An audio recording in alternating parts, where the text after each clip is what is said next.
감사합니다. 지난 시간 우리는 2018년 교회 표어 거룩한 교회 복음을 세워가는 교회를 설명하면서 거룩한 교회라고 하는 것은 경건한 성도들의 신앙으로 세워지는 것인데, 그러면 경건이 무엇인가 하는 것을 정의하기 위해서 이사야의 소명장을 통해서 경건의 영성을 설명했습니다. 위기의 때에 하나님 만나는 자리에 놓이고 늘 항상 기도하면서 주님과 교제하는 것이 경건의 영성이라고 했습니다. 그리고 하나님의 신성과 하나님의 성전과 말씀 앞에서 자기를 살피는 회개의 영성이 우리를 경건에 이르게 한다 하는 말씀을 드렸습니다.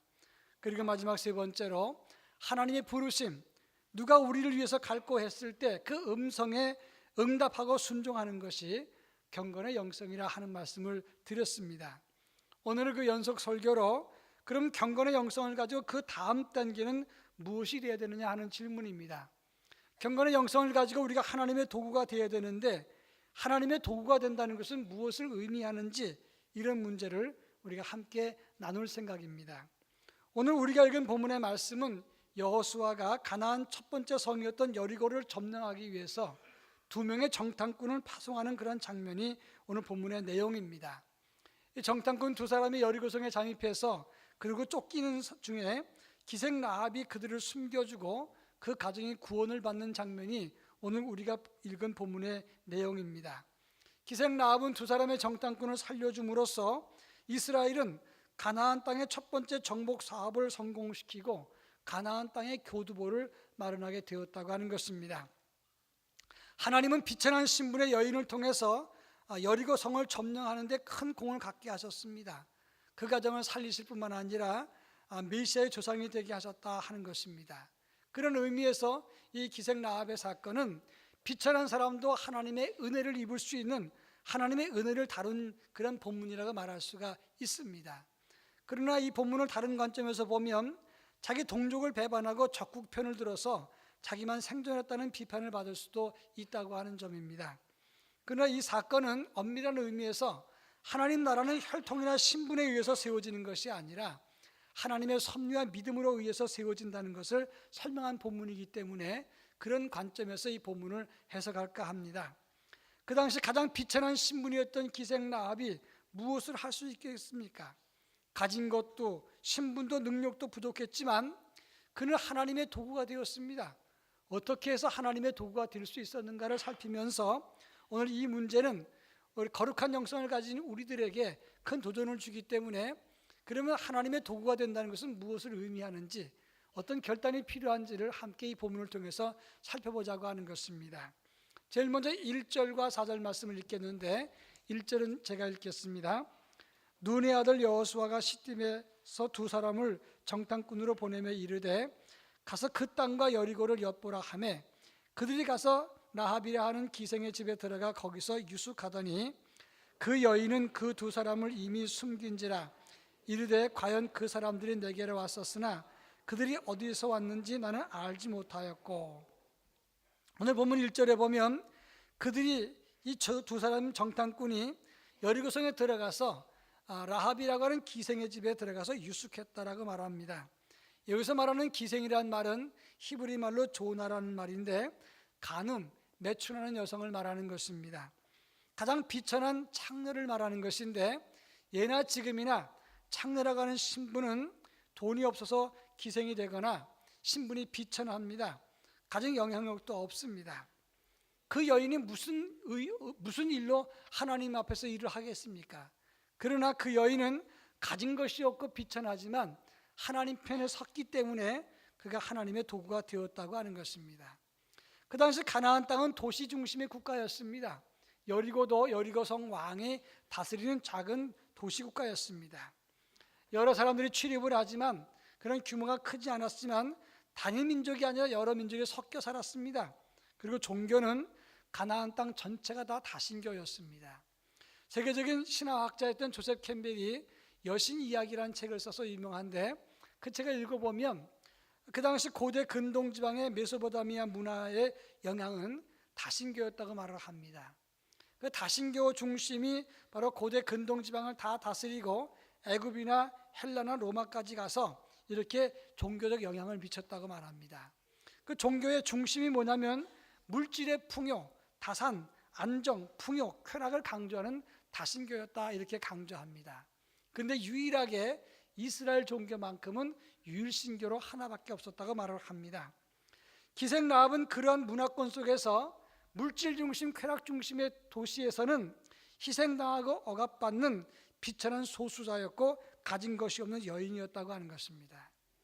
그랬던 그 여인이 하나님의 이야기를 듣고 하나님 편에 서서 자기의 작은 힘을 보탰을 때 이스라엘이 여리고를 점령할 수 있는 발판을 만들었고, 그 여인도 구원받았을 뿐만 아니라 그 가정 전체가 다윗의 조상이 되는 은혜를 누리게 되었다고 하는 것입니다. 바로 이것이 중요한 것입니다. 얼마나 가져서 하나님께 의로운 도구가 되었느냐, 이게 아니라 비천한 신분 그리고 가진 것이 없을지라도 하나님 편에 서면 그가 하나님의 도구가 된다는 것을 성경은 말하고 있다고 하는 것입니다. 제가 잘 아는 어떤 집사님이 말단 공무원으로 근무를 했습니다. 동대문구 전농동에서 달동네에서 판자촌에서 살다가 그만 개포동에 공무원 아파트가 있어서 그곳에 이사를 하게 됐습니다. 근데 전농동이 개발되면서 아파트가 지어지면서 분양권을 받아서 본래 자기 집이 조그만 게 있었으니까 50평 아파트를 분양받게 됐습니다. 그 가족들이 굉장히 흥분하고 좋아했어요. 근데 교회가 교육관이 부족해서 교육관을 건축하려고 기도 중이었는데 입주 직전에 그 50평 아파트를 교회에 헌납을 했어요. 35년 전에 이 50평짜리 아파트는 대단히 큰 것이었습니다. 그런데 교회가 다 놀랐는데 문제는 그 부인이 더 놀란 겁니다. 왜냐하면 부인은 허락을 받지 않았거든요. 그러니까 부인이 나도 믿는 사람인데 왜 내게는 의논하지 않고 하나님께 바쳤느냐, 부부간에 갈등이 생겼습니다. 그래서 남편은 뭐라고 말했냐면 직장 때문에 전농동에서 살 수는 없지 않느냐, 그리고 몇 회 분양금을 냈지만 앞으로 계속해서 분양금을 낼 수가 없고 우리가 이 아파트를 소유하면 공무원 아파트는 그냥 들어갈 수 없으니까, 그래서 이 아파트 우리가 살 형편이 못 되니까 그걸 포기해야 되는 것이고 내 평생 언제 하나님 편에 서서 이렇게 드려보겠느냐, 이렇게 이야기를 했습니다. 그래도 갈등이 잦아들지 않아서 담임 목사님이 그 소식을 듣고는 두 사람을 불러서 작정서를 돌려줬습니다. 부부간에 갈등하면서 하나님께 드리는 것은 옳지 않습니다. 그러니까 다시 돌려드리겠습니다. 두 부부가 충분히 의논하고 기도한 다음에 결정을 하십시오라고 얘기를 했습니다. 두 부부가 많이 기도한 다음에 다시 이 아파트를 하나님께 헌납을 했어요.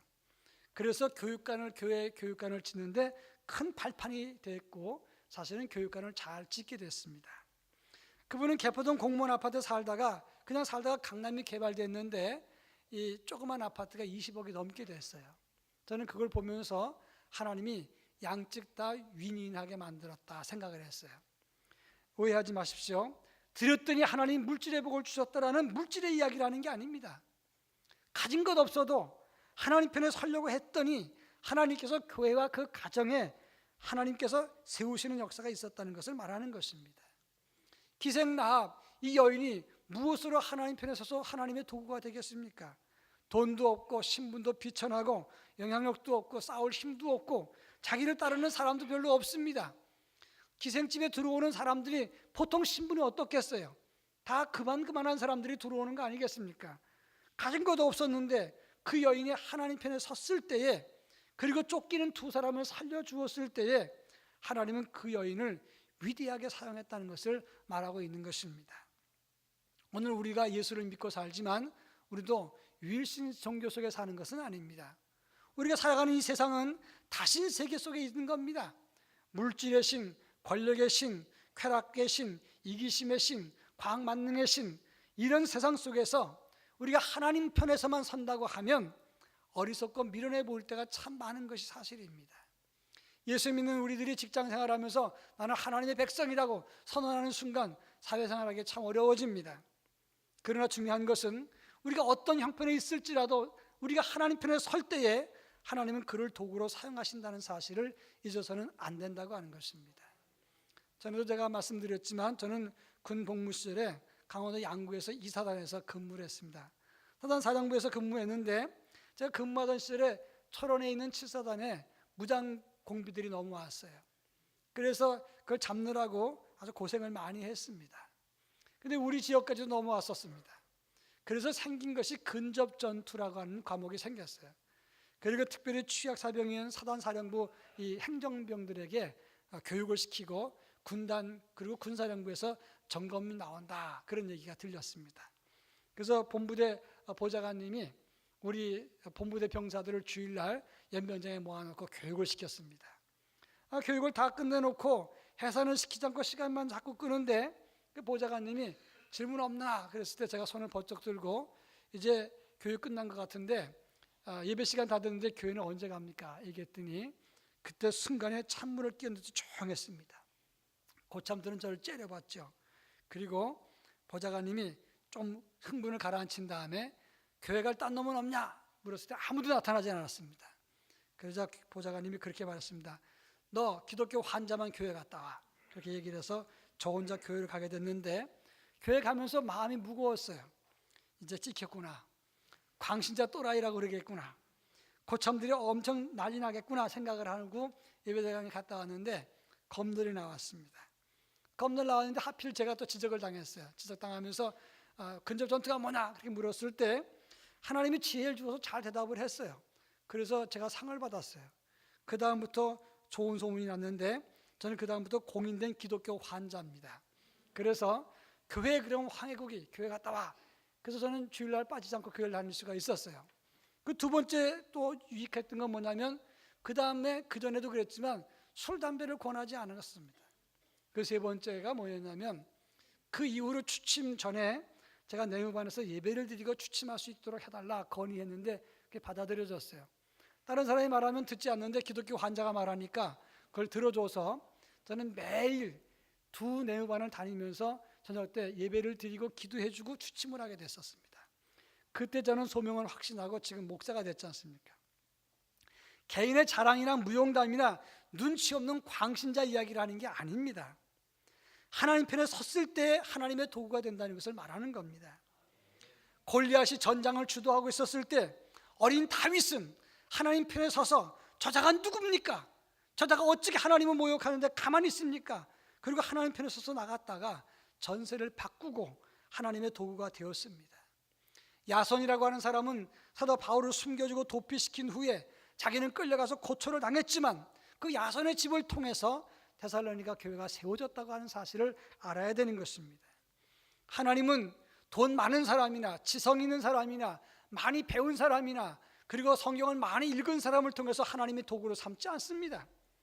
하나님 편에 서는 사람을 통해서 하나님의 일을 이루신다는 사실을 알아야 되는 것입니다.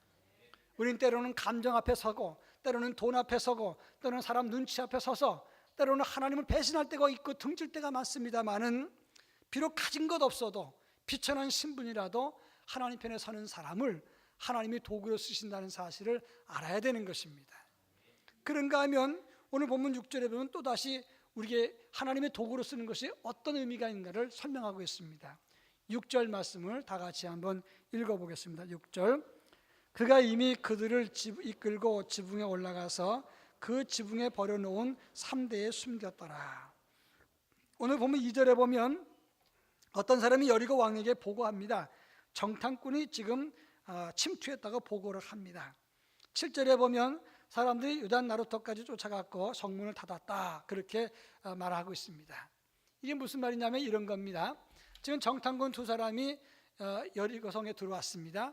기생 라합의 집에 머뭅니다. 보고가 들어갔습니다. 왕이 군사를 풀어서 잡으라고 합니다.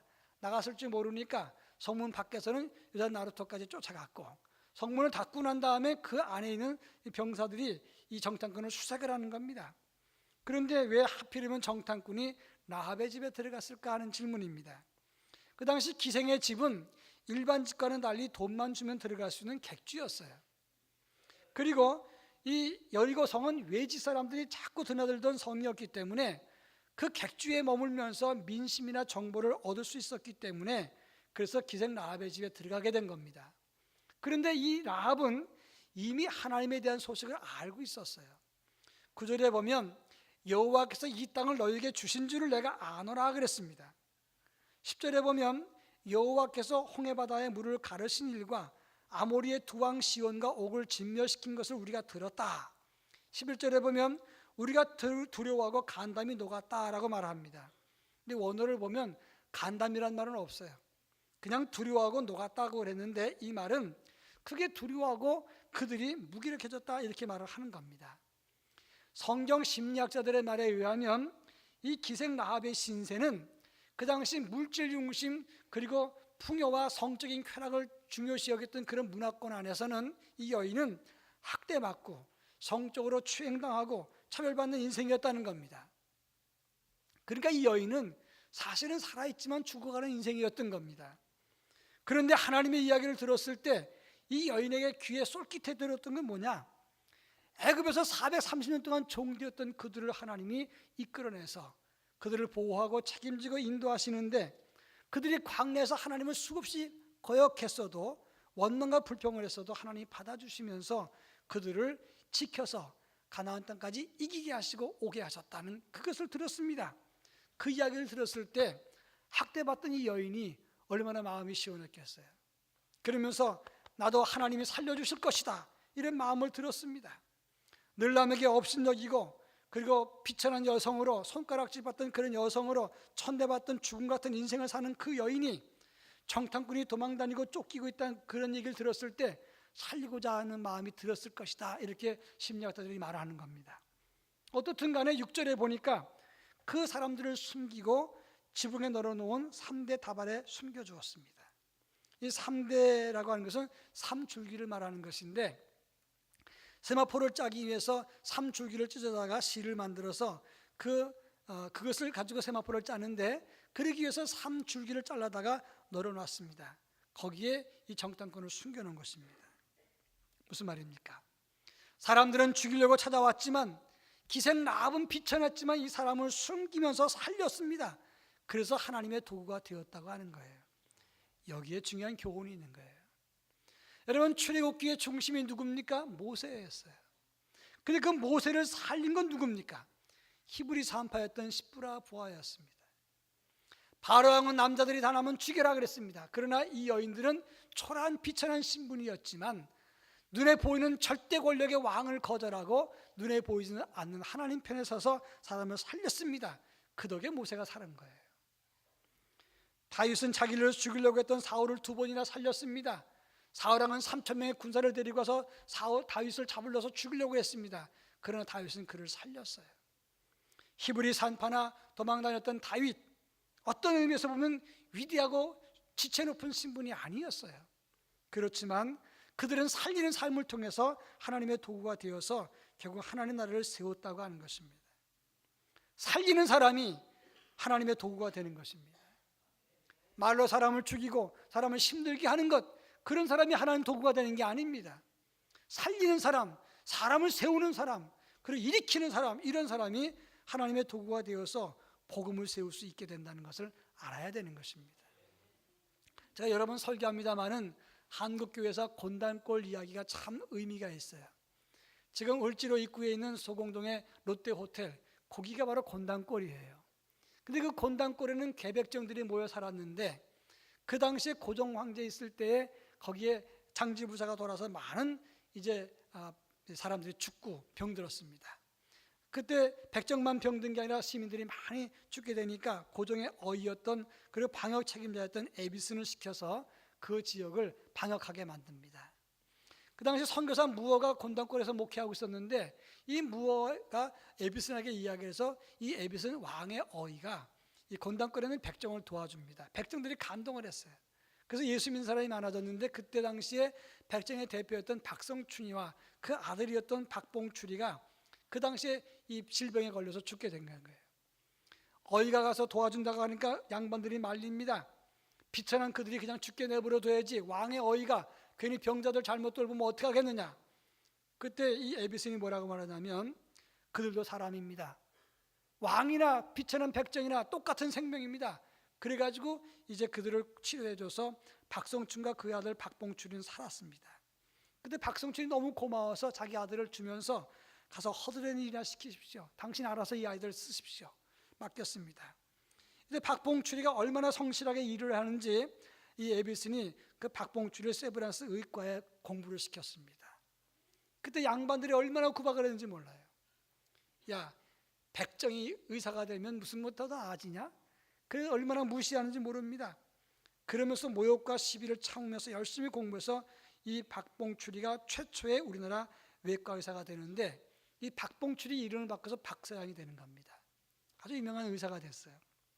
세브란스 초대 교수가 됐고, 그리고 많은 학생들을 가르칩니다.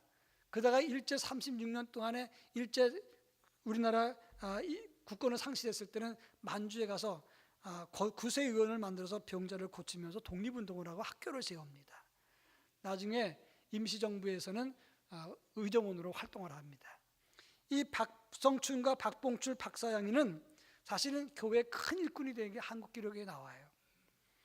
살리는 에비슨의 의술을 보고 감동받아서 자기도 살리는 삶을 삽니다. 이것이 바로 복음의 도구가 되는 거예요. 이 세상은 살리는 세상이 아닙니다. 짐승은 배부르면 사냥을 하지 않습니다. 근데 인간은 배불러도 사람을 사냥하고 짐승보다 못할 때가 참 많습니다. 지난번 전주에 고준이라고 하는 어린아이가 죽었어요. 근데 그 아이 시신을 유기해서 가출했다고 신고했다가 나중에 찾게 됐는데, 조사해 보니까 친아버지와 내연녀와 내연녀의 어머니, 이 세 사람이 아이를 구박하다가 아이가 죽은 거예요. 이 아이는 5살이지만 갑상선 기능 저하로 발육부진입니다. 좀 모자랐어요. 정상에서 모자랐어요. 그게 구박을 합니다.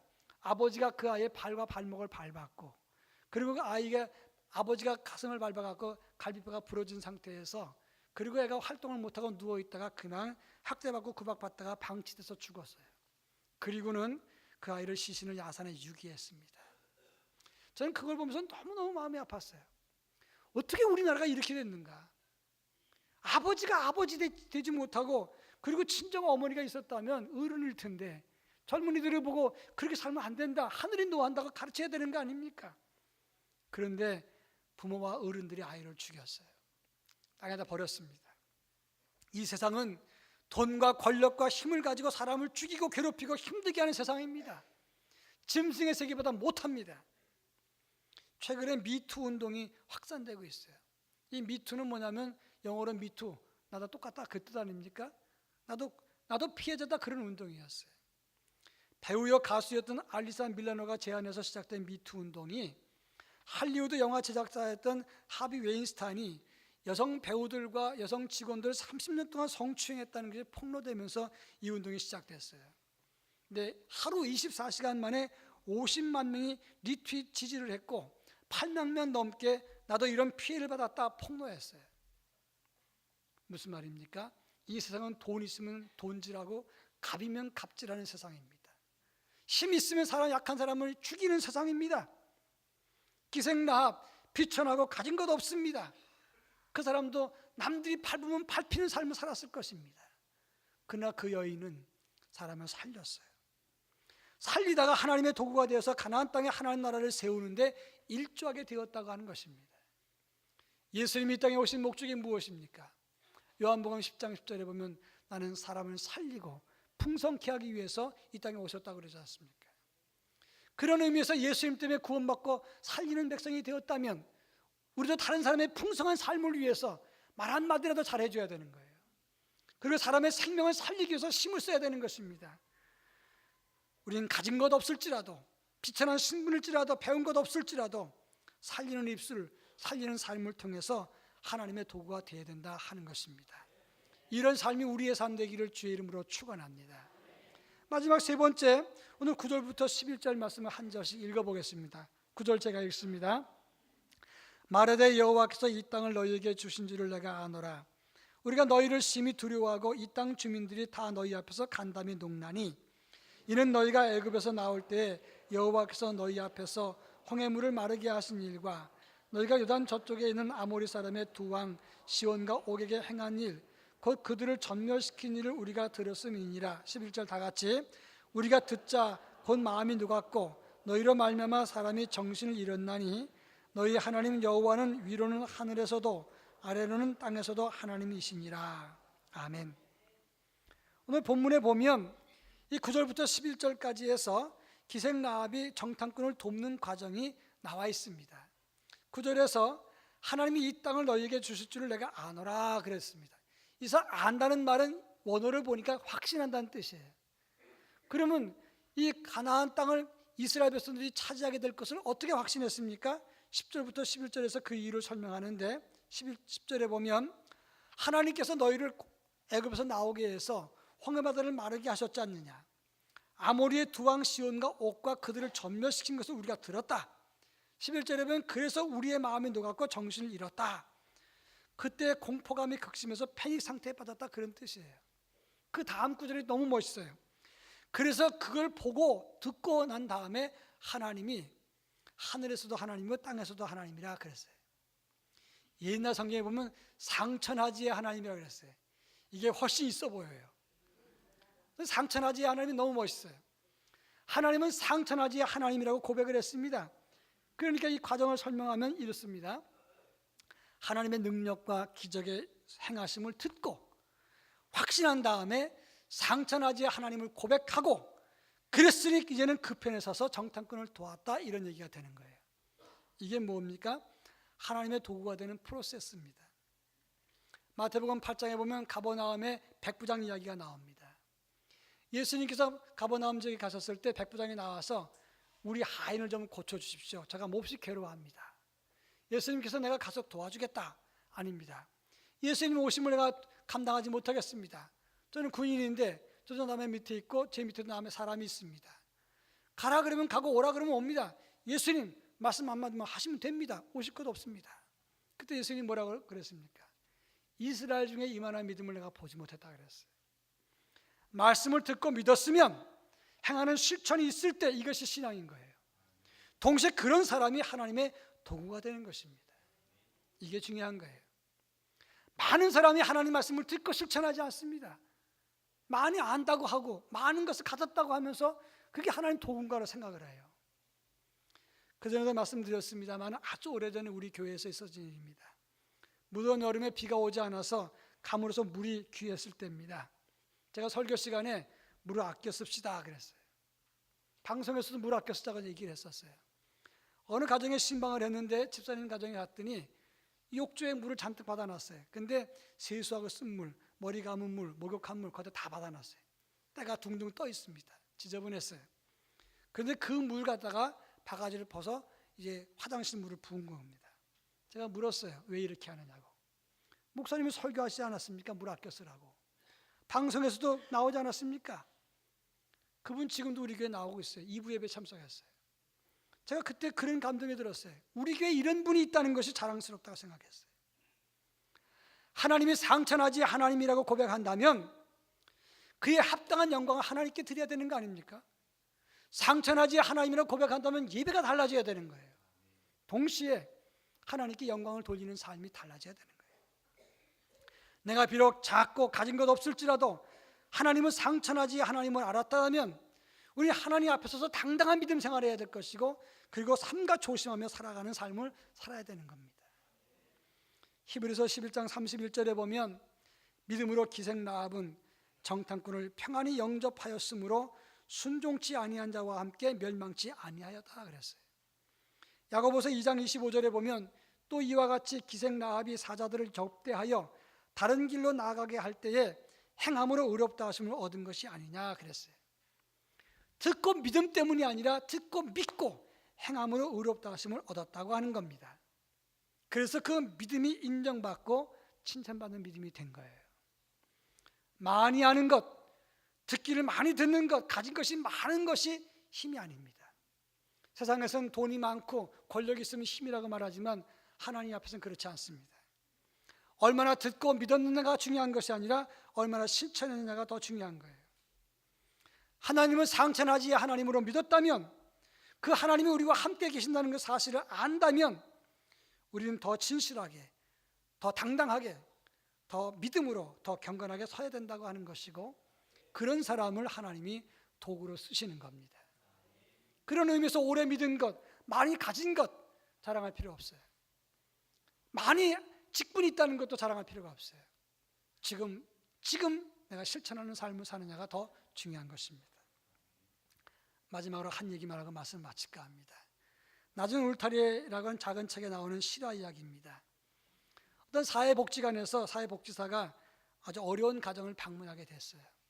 아주머니와 딸아이가 사는데 그 집은 굉장히 어렵게 살아요. 집에 가면 퀴퀴한 냄새가 나는데 이 아주머니는 화상을 입은 사람이었어요. 어릴 때 불이 나서 다른 식구는 다 죽고 아버지와 자기만 살아나왔습니다. 근데 자기 얼굴이 화상에 뒤어서 익어가지고는 다 망가졌어요. 코가 없어요. 가운데 구멍만 뚫려 있습니다. 근데 아버지는 그 모습을 보고 가족이 다 죽은 걸 보고는 허구한 날 비관하고 술만 먹고 아이를 때렸습니다. 이 여자아이는 고아원에 갔다가 괴물이라고 놀리고 때려서 길거리로 도망 나왔어요. 길거리를 전전하다가 불황아 보호시설에서 남편을 만나서 딸아이를 하나 얻었어요. 그때가 자기 인생의 제일 행복한 때였답니다.